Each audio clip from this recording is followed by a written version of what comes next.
ازيكم حبايبي؟ عاملين ايه؟ يا رب تكونوا بخير ان شاء الله. كل سنه وانتم طيبين بمناسبه حلول شهر رمضان الكريم.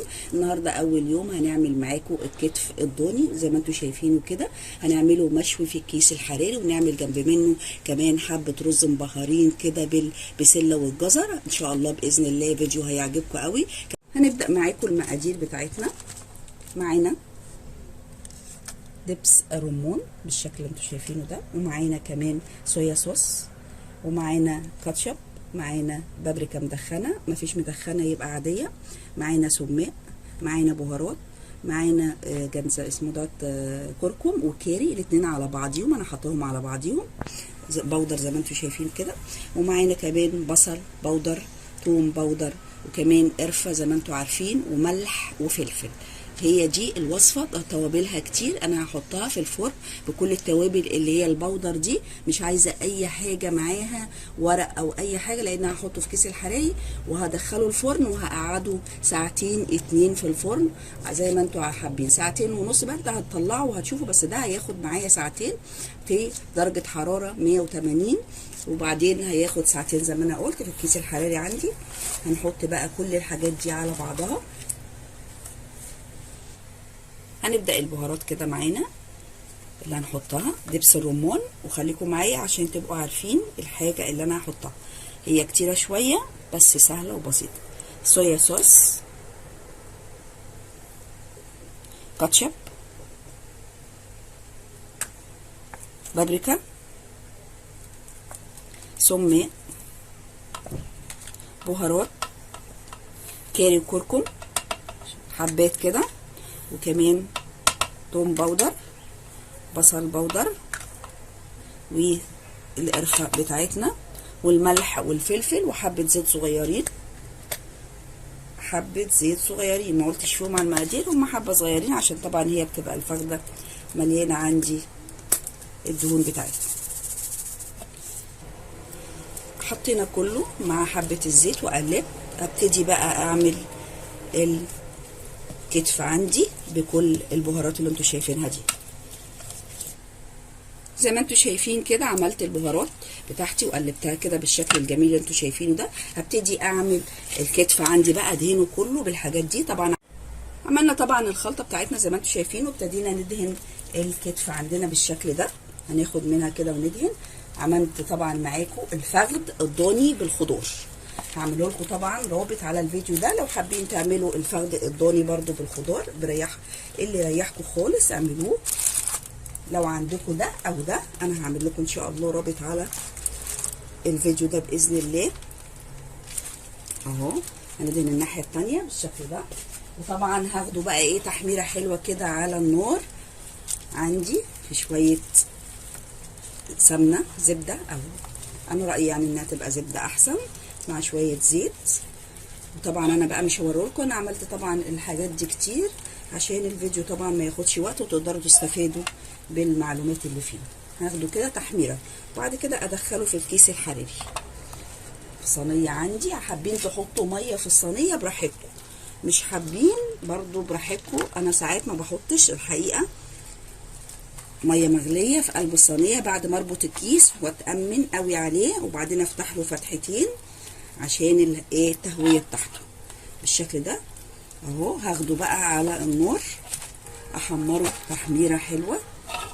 اهو كله زي ما انتوا شايفينه كده الدهن عندي بالخليط اللي انا عملته بهارات.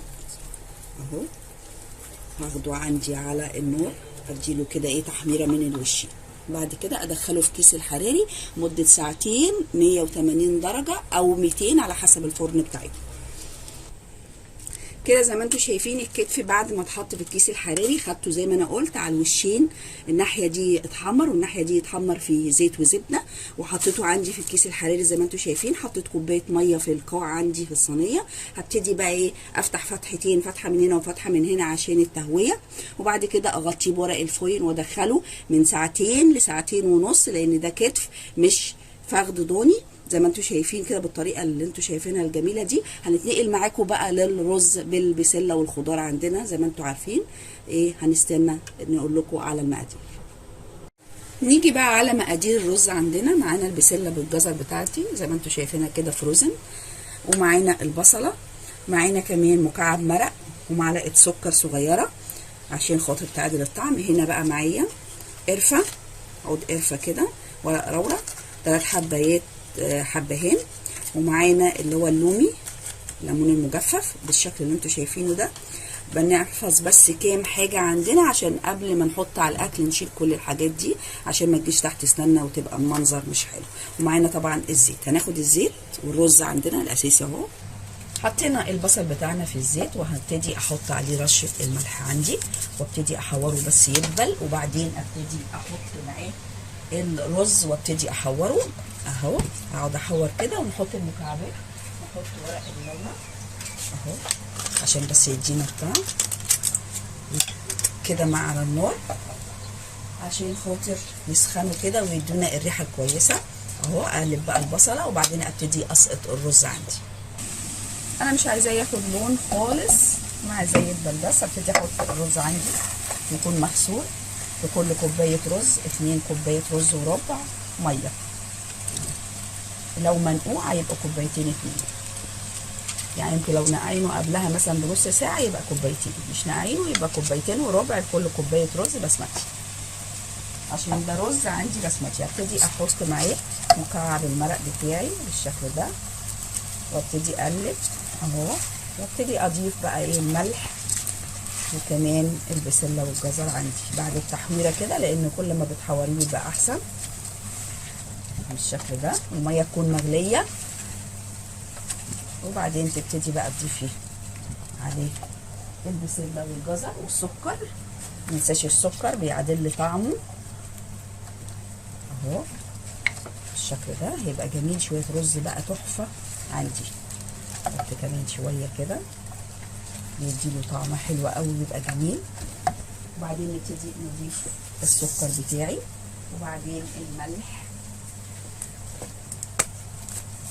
اهو. نضيف الميه زي ما انا قلت تكون مغليه. نحور نقلب كده تقليبه حلوه اهو. حور دي يا جماعه يعني نقلبه كده في الزيت بتاعنا. نبتدي نحط الميه السخنه كل كوبايتين ميه لكل كوبايه رز اهو. ادي واحد ملوش تاني، ادي 2 وبعدين ادي 3 والرابعه عندي